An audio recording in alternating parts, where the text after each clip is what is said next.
Oh, well, I remember hearing about him in the 80s, and I had not seen his show. I must be the only person in the world that didn't see it.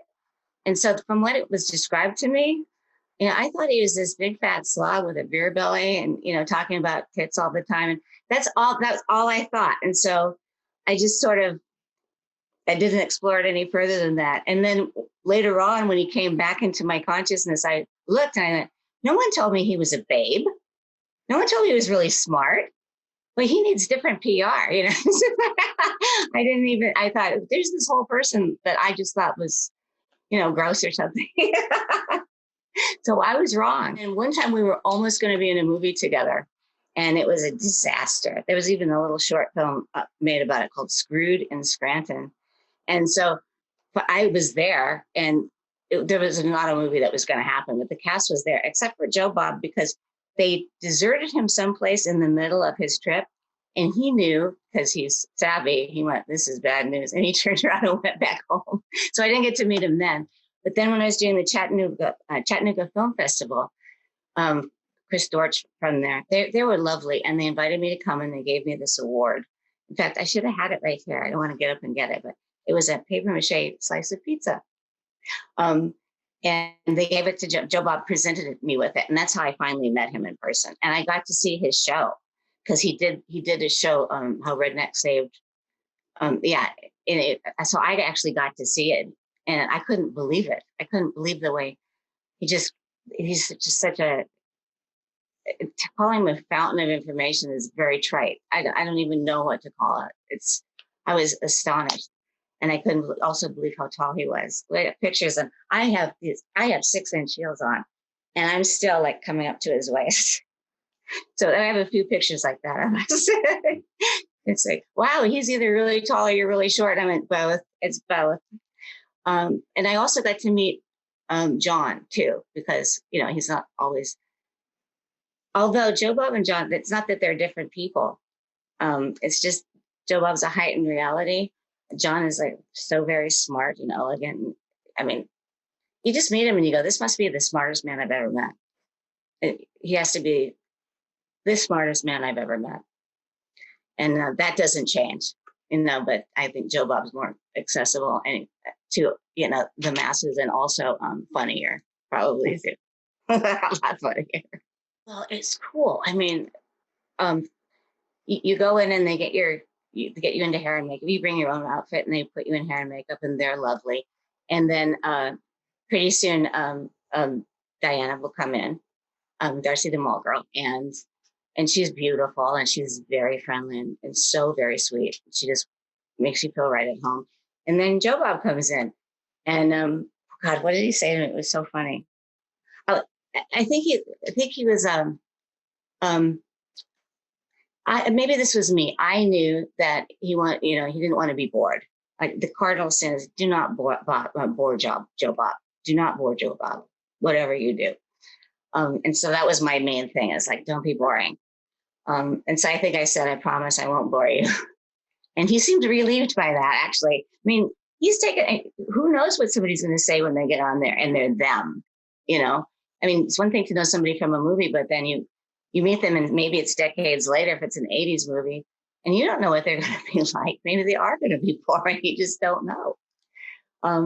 And so I think the main thing is he just wants you to be present and engaged. And also Felissa Rose and I are friends. And she also said, she gave me a tip. She said, just, be fun. Don't be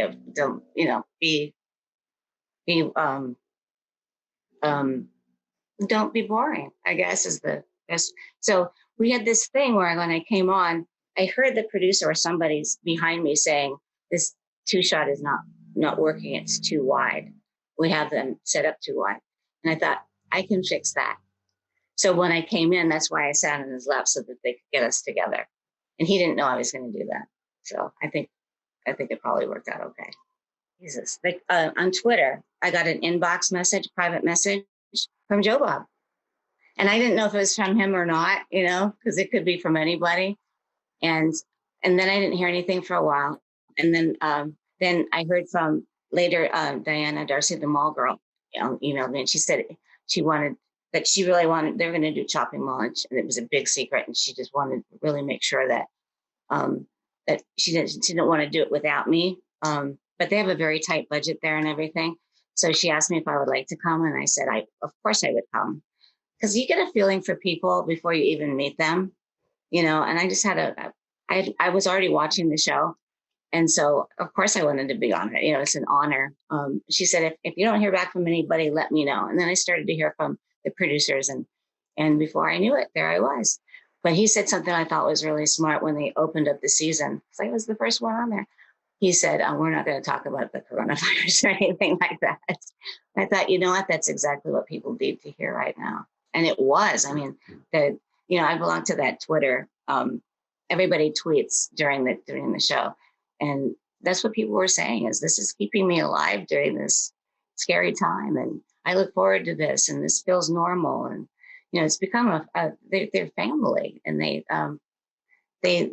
look out for each other, and they love to meet up like that. And it really, I don't know if it was Diana that did that, or the mutant family in general. I'm not sure how that started, but it's magical. And that's why every time they're on, they're one of the, they're trending. And, when I saw that they got chopping mall trending, I took a picture of it. Bus driving treads all the time, but I thought, that's insane. I got to keep that. Smartest thing he could have done. He really cares about his audience. I don't think any of us who watch the show all the time will forget that speech that he did. We reposted it all over the place, and everybody was universally. It seems like he knows exactly what to say when. He also said to me one time too, he said, Felissa did something that no one has ever done before. She embarrassed me. She really surprised me. And I said, well, that's setting the bar high. Now I have to, so then your whole goal is, how can I embarrass Joe Bob? How can I surprise Joe Bob? That's your whole interview. So you're not thinking about yourself or what you're saying, really, which can be dangerous. It was the gallery, and they did not close. So we had to wait for all the shops to close. I don't know if they closed at 9 or 10 or something like that. And then we'd fly in, we'd do all of our stuff, get all of our stuff set up, shoot like mad. And then we'd have to pack up and be gone for them to reopen. So it didn't seem like a challenge to me at the time, but now I think about it and I realize, how do we even do that? But, the crew it was, the corpsman type people, that the people that they get know how to do that. It's like, that doesn't faze them. Oh, we have to be in there shooting and then get out so they can open. All right. They didn't bat an eye. So, and that was probably part of it. It didn't seem something to worry about. Although now that I think about it, it kind of was something to worry about. They were the guy that owned the gallery, and the reason there's so many movies shot there is he was a huge movie lover. And so if you said you wanted to shoot in his mall, he was delighted, and he helped any way he could help you make that happen. He did. But we did have a guard there to make sure that we didn't break anything. And he was particularly concerned with his post, because we were always flying around it. And in fact, I apparently nick it. And Jim called it Pat's post, because the post seemed to hold a significance that no other object did. And of course, he nicked it. I don't know if they had to pay for that or what. I wasn't part of that. So I think they probably did, but they fixed it or something. But all of Pat's fears were realized on that show. Actually, I'm surprised we didn't break anything else. I really can't believe that we didn't destroy the place, because we were destroying the place and then putting it back together again. And then, Annie's Donuts would open up. It was really kind of odd. Terlesky did that. And it was funny because it was grounded in reality, but it was so obnoxious.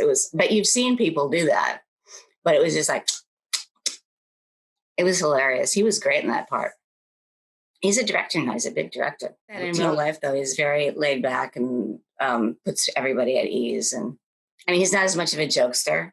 He's certainly not an obnoxious person.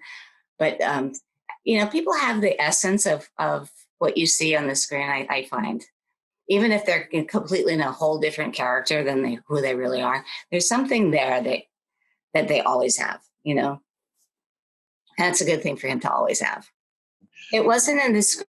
script, and then on the day that we were shooting it, Jim goes, "I want you to say my dad's a Marine," and I went, "Well, isn't that kind of like?"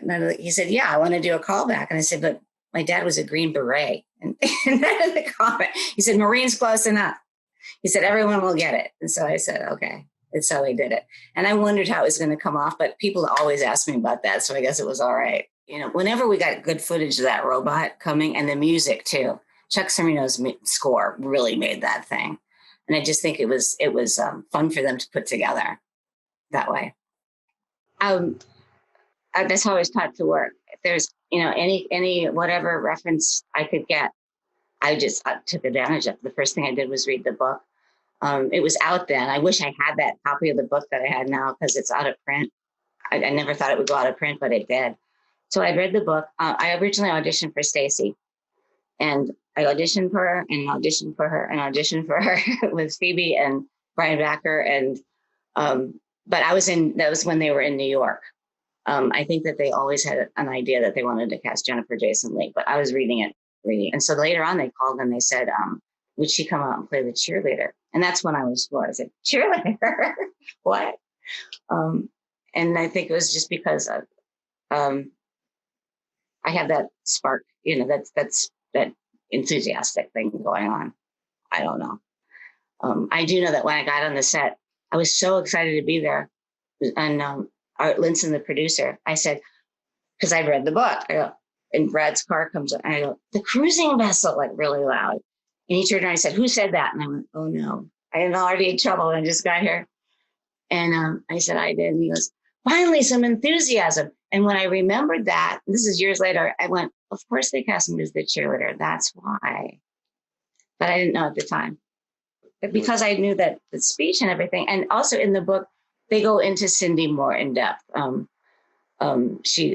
Her family and everything. So because of the book, I knew that there was more to her than just being, I mean, if they just wanted a cookie cutter cheerleader, they wouldn't have used me in the first place, because there's other people that look way more like cheerleaders than I do.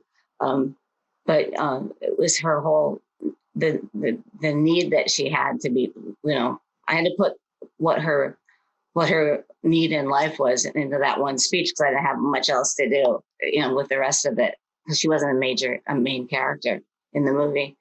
And it just, I don't know, it was kind of a perfect storm, because I was also, it's my first time at a big Universal set, so you just sort of fit what you're going through into what the character's going through. And it kind of mind melds after a while. And then, and hopefully it does, because that's when the audience goes, they can react to that. Like something real is happening there. Like you can be thinking something totally different, but as long as it's coming across one way, it doesn't matter actually how you're getting there, as long as the audience gets what the director wants them to get. And that's the only reason to do it. That's how I got seen for Night of the Comet. Was Tom Everhart, the director and writer, said, because he was going to kill Samantha. Samantha was going to die. And he wanted Hector and Reggie to be all alone in the world, and then they find a baby. And the producer said, that's the most depressing thing I've ever heard. He said, don't kill that character. So he said, well, because when he was thinking he was going to kill me, he said, I want somebody that's so annoying. Like, how about that? Somebody like that cheerleader in Fast Times at Ridgemont High. That's like, you can't wait for her to die. And that's how I got seen for it. And we laughed about it afterwards. He goes, the last thing I would do, once Samantha came to life, the last thing I wanted to do was kill her. But before you came along, I wanted to kill her. So thank God I saved the character's life.